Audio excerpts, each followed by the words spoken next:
Vous êtes un brillant scientifique, animé par le désir de rendre ce monde meilleur. Vous concevez une pilule capable de purifier l'eau de toute forme de contamination. Après l'avoir jetée dans une flaque, l'eau s'éclaircit immédiatement.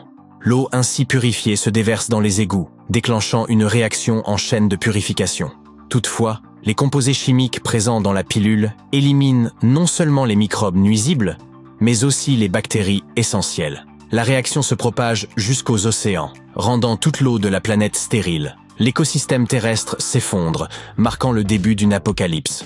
Oups! Et pourtant, vous ne cherchiez qu'à améliorer le monde. Cette histoire est fictive, mais il existe des cas réels d'expériences scientifiques qui auraient pu, par inadvertance, menacer l'existence même de notre monde. Dans les années 70, par exemple, des scientifiques se sont attelés à trouver une solution pour traiter les fuites pétrolières dans l'océan. À cette fin, le Dr Chakrabarty, un biologiste spécialisé en ingénierie génétique, a altéré la structure interne d'une bactérie unique, lui conférant ainsi la capacité de décomposer les substances organiques. En introduisant plusieurs centaines de milliards de ces bactéries dans de l'eau polluée, elles commenceraient à se nourrir du pétrole et à se reproduire, contribuant à la dépollution des océans. Cela semblait prometteur, mais les chercheurs craignaient que ces bactéries ne puissent subir des mutations. Que se passerait-il si, au-delà du pétrole, elles se mettaient à consommer du plastique, du papier, du bois, de la terre, du verre, des métaux et tout ce qui les entoure? Imaginez un instant que des milliards de bactéries omnivores prolifèrent et finissent par dévorer la planète entière. Bien que les recherches aient montré que ce scénario restait hautement improbable, les scientifiques redoutaient néanmoins que ces bactéries mangeuses de pétrole ne commencent à s'attaquer à d'autres micro-organismes, prenant ainsi le dessus dans la chaîne alimentaire des microbes. Un tel déséquilibre perturberait l'ordre naturel, étant donné que certaines bactéries sont essentielles à la survie de millions d'espèces. Le fragile cycle de la vie risquerait alors d'être rompu. Heureusement, ce scénario catastrophe ne s'est jamais réalisé. Les bactéries se sont limitées aux hydrocarbures, et le Dr Chakrabarty est devenu le premier à déposer un brevet sur un organisme vivant. Une autre expérience ambitieuse, mais potentiellement risquée, porte le nom de SETI, la recherche d'intelligence extraterrestre. Comme le laisse deviner l'intitulé, ce projet comporte un certain danger. Le programme est en cours depuis plus de 50 ans, durant lesquels des instruments spécialisés scrutent l'espace à la recherche de signaux radio émis par d'hypothétiques civilisations extraterrestres. L'idée semble fascinante, mais le problème réside dans le fait que nous envoyons également nos propres signaux, révélant nos coordonnées dans l'espoir d'être détectés et contactés. Si des êtres venus d'autres recoins de la galaxie parviennent à nous localiser et à atteindre notre planète, cela indiquerait que leur technologie dépasse largement les nôtres. Et que se passerait-il s'ils étaient en mesure de conquérir facilement la Terre? Imaginez qu'une forme de vie extraterrestre capte notre signal et s'exclame « Hé, regardez, il y a une planète à quelques milliers d'années-lumière. Ses habitants nous ont donné leur position. Ça vous dit d'aller voir ?» Non, laisse tomber, c'est sûrement un piège. Tu n'as jamais regardé de science-fiction. Cela dit, notre signal a peu de chances d'atteindre un système stellaire potentiellement habité dans un futur proche, car les distances à parcourir sont immensément vastes. Un autre épisode marquant s'est déroulé à la fin des années 60, lorsque l'équipage de la mission Apollo 11 est revenu sur Terre après avoir accompli son voyage historique vers la Lune. Les 3 astronautes ont améri dans une capsule, quelque part dans les eaux du Pacifique.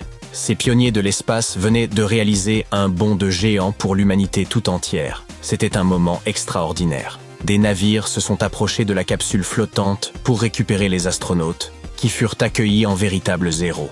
Mais que serait-il advenu s'ils avaient ramené avec eux des microbes inconnus provenant de la Lune? À cette époque, les technologies médicales et les capacités de recherche n'étaient pas aussi avancées qu'aujourd'hui.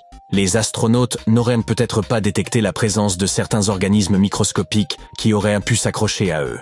Ces derniers auraient alors pu se glisser dans le vaisseau spatial et atteindre la Terre, où les scientifiques auraient été démunis face à leur propagation ou leur nature mystérieuse.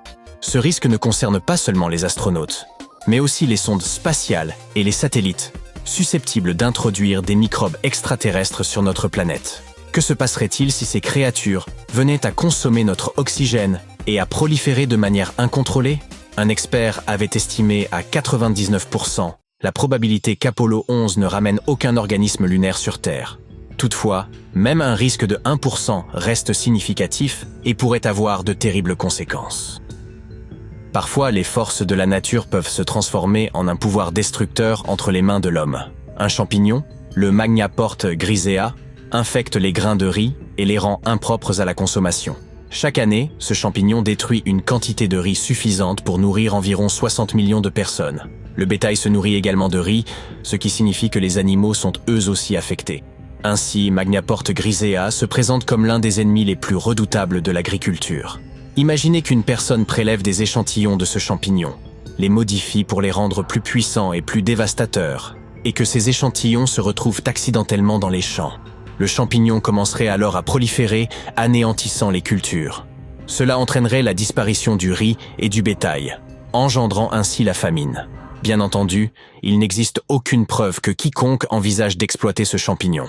Toutefois, dans certaines régions, les agriculteurs ont observé une propagation anormale de Magnaport grisea.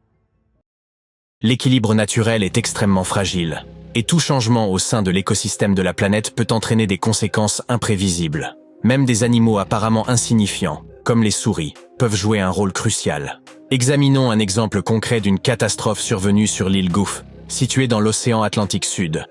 Au XIXe siècle, des marins ont accidentellement introduit des souris sur cette île. La population de ces rongeurs a rapidement explosé, menaçant d'autres espèces locales. L'albatros de Tristan da Cunha, ainsi que des dizaines d'autres oiseaux rares, étaient alors en danger d'extinction. Bien que les poussins d'albatros soient beaucoup plus gros que les souris, ces dernières ont tout de même osé s'en prendre à eux. L'histoire de cette île illustre comment des espèces invasives, comme les souris, peuvent anéantir des espèces animales entières et perturber la biodiversité. Que se passerait-il si ces rongeurs n'avaient pas de prédateurs naturels, tels que les chats? Dans ce scénario, ils pourraient dominer l'ensemble du monde animal. Pour protéger les oiseaux, les experts ont entrepris d'éliminer les souris à l'aide de poisons. Cependant, il existe des méthodes plus appropriées. Les toxines utilisées peuvent également nuire à d'autres animaux et contaminer l'environnement, engendrant ainsi des conséquences désastreuses. Des scientifiques ont donc développé une autre approche pour lutter contre les espèces envahissantes, connue sous le nom de forçage génétique. Cette méthode modifie le code génétique d'un animal, rendant celui-ci stérile ou entraînant la naissance d'un seul sexe. Par conséquent, les souris finissent par disparaître, soit parce qu'elles ne peuvent pas se reproduire, soit parce qu'elles ne comptent que des individus de sexe féminin ou masculin. Le forçage génétique a prouvé son efficacité lorsque les chercheurs ont tenté de lutter contre les moustiques porteurs de la malaria. Dans certaines régions, quelques insectes ailés infectés par le gène ont suffi à anéantir une espèce entière. Les moustiques porteurs du gène transmettaient également cette caractéristique à leur descendance, entraînant ainsi une propagation de l'infertilité. Bien que ce soit une méthode efficace pour contrôler les nuisibles, que se passerait-il si cette technique était détournée à d'autres fins? Par exemple, si elle était appliquée aux poissons ou aux animaux sauvages, cela modifierait à jamais l'équilibre de la nature. Non seulement les animaux et les humains peuvent avoir un impact négatif sur la nature, mais certaines plantes le peuvent aussi. Parmi celles-ci se trouve la berce du Caucase, qui pousse à un rythme supérieur à la capacité des humains à l'éradiquer. Résistante aux poisons et dotée d'une longue espérance de vie, cette plante envahissante s'empare des champs, étouffant la végétation environnante. De plus, son poison peut provoquer des brûlures sur la peau humaine. Bien qu'il existe des animaux qui consomment la berce du Caucase, sa propagation demeure trop rapide. Il est possible que l'évolution donne naissance à des méthodes de lutte plus efficaces, telles que des bactéries parasitaires. Mais en attendant, les humains doivent donc trouver des solutions par eux-mêmes. Nous avons beau investir des millions pour éradiquer cette plante, cela ne fonctionne pas toujours. Bien qu'il soit possible de brûler un champ envahi, si une seule graine parvient à survivre, elle germera rapidement sur le sol calciné. Mais que se passerait-il si des scientifiques parvenaient à créer un poison qui, au lieu de détruire la plante, modifiait son code génétique, entraînant ainsi des mutations? Cela pourrait provoquer une augmentation de sa taille et une croissance encore plus rapide. Les lierres et les berces envahiraient alors les rues et pourraient même grimper sur les bâtiments. Un tel scénario serait imprévisible, surtout après avoir vu tous ces films de zombies et autres envahisseurs intergalactiques.